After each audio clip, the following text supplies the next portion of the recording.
Mission प्रवक्ता के online platform पर आपका हार्दिक स्वागत है। राजनीति शास्त्र में हम राज्य को एक वेश बना के संपूर्ण राजनीति शास्त्र का अध्ययन करते हैं।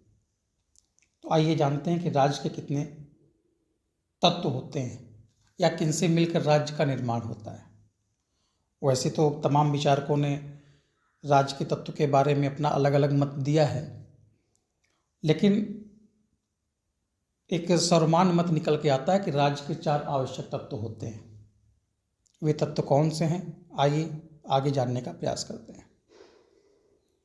राज्य के आवश्यक तत्वों में पहला तत्व है जनसंख्या, दूसरा है भूभाग, तीसरा है सरकार, चौथी है संप्रभुता या प्रभुसत्ता भी इसे कहते हैं। इन चारों तत्वों के बारे में हम बहुत थोड़ा थोड़ा जानने का प्रयास करते हैं।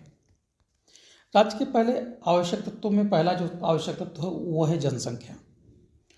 जनसंख्या के विषय में कि जनसंख्या कितनी होनी चाहिए, इसके विषय में तो विचारकों के अपने अलग अलग मत हैं। जैसे प्लेटो ने कहा कि 5040 होना चाहिए, क्योंकि प्लेटो ने 5040 की जो संख्या दी थी इसलिए दिया था क्योंकि उसको मैथ का अच्छा खासा नॉलेज था। उसने एक ज्यामिति के आधार पर 5040 बताया। रूसो का मानना है कि 10,000 होनी चाहिए।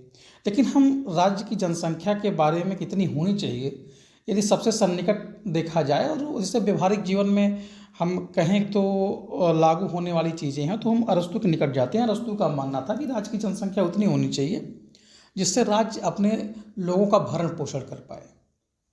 यहाँ जनसंख्या का मानना है कि जनसंख्या किसी एक धर्म, जाति, संप्रदाय, संस्कृति आदि का कोई बाउंडेशन नहीं होता है, लेकिन हाँ, राज्य के नागरिकों का निष्ठा का एकमात्र केंद्र राज्य होना चाहिए।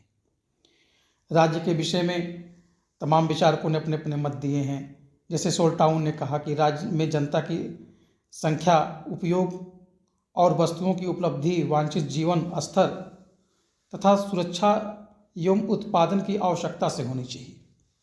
यानी इनका कहना था कि जो राज्य की जनसंख्या है यह उपयोगी वस्तुओं, वहाँ पर उपयोगी वस्तु उपलब्ध हो, वांछित जीवन स्तर में सुधार आए, उनमें सुरक्षा की भावना हो और उत्पादन की आवश्यकता पूरी होती जाए।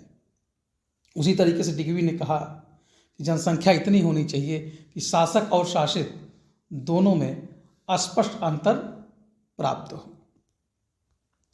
वह अरस्तु के ही परिभाषा के समतुल्य गार्डनर ने भी कहा दिया था कि राज्य की जनसंख्या इतनी होनी चाहिए कि अब आवश्यक जीवन निर्वाह योग्य उपयोगी राज्य हो, ना कि जीवन निर्वाह योग्य करने में असक्षम हो जाए। इसी तरीके की मिलती जुलती परिभाषा गार्डनर और अरस्तु की मिलती जुलती परिभाषा, ध्यान दीजिएगा इस पर।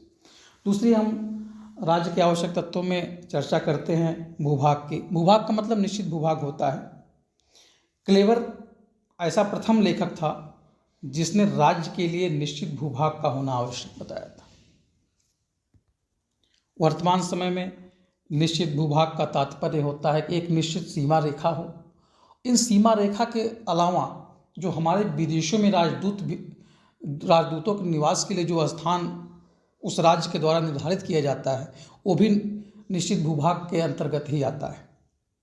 तमाम ऐसे विचारक हैं जो राज्य के लिए निश्चित भूभाग का होना आवश्यक नहीं मानते हैं, जैसे विलोबी हो गए, शीले हो गए, हाल हो गए, डुगवी हो गए। इन विचारकों का मानना है कि राज्य के लिए निश्चित भूभाग का होना आवश्यक नहीं है। राज्य के तीसरे आवश्यक तत्व में तीसरा जो महत्वपूर्ण तत्व है जिसे हम सरकार कहते हैं, इसके बारे में कहा जाता है कि राज्य एक अमूर्त संस्था होगी तो सरकार उसकी मूर्त अवस्था है। यानी आप राज्य को तो नहीं देख सकते, लेकिन हम सरकार को देख सकते हैं। ब्लैंसली ने इसके बारे में कहा था, यदि शासन नहीं होगा तो अराजकता होगी और राज्य का अंत हो जाएगा। इसी तरीके से तमाम विचारकों ने राज्य की परिभाषाओं में सरकार की जो आवश्यकताएं हैं, महत्वपूर्णता है, उसके बारे में बताया। चौथी चीज़ ये है कि जो सबसे प्राण तत्व माना जाता है, जिसे संप्रभुता या प्रभुसत्ता कहते हैं, इसके बिना हम किसी राज्य की कल्पना ही नहीं कर सकते हैं। हालांकि महत्वपूर्ण तो चारों तत्व हैं, लेकिन जो चौथा तत्व है सबसे ज़्यादा महत्वपूर्ण है। इसके बारे में कहा जाता है कि संप्रभुता से कमोबेश माना जाता है कि ऐसी पावर है, ऐसी शक्ति है जो हमको सारे दबाव से मुक्त करती है या सारे नियंत्रण से मुक्त करती है। वह नियंत्रण आंतरिक भी हो सकता है, बाह्य भी हो सकता है।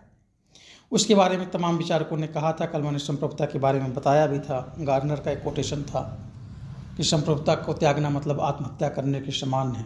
आप समझ सकते हैं कि संप्रभुता कितना महत्वपूर्ण होगा। संप्रभुता इन सब के चीज़ों के बावजूद बाद में विचारकों को लगा कि एक ऐसा भी तत्व होना चाहिए जिससे राज्य को अस्थायित्व की प्राप्ति हो। इसीलिए प्रोफेसर विलोबी ने राज्य के लिए पांचवा जो आवश्यक तत्व माना है, वह माना है कि स्वाभाविक आज्ञा पालन, यानी जनता का जो स्वाभाविक आज्ञा पालन है, ये राज्य का पांचवा आवश्यक तत्व माना जाना चाहिए, क्योंकि इसके अभाव में कोई भी राज्य अधिक दिनों तक स्थिर नहीं हो सकता है।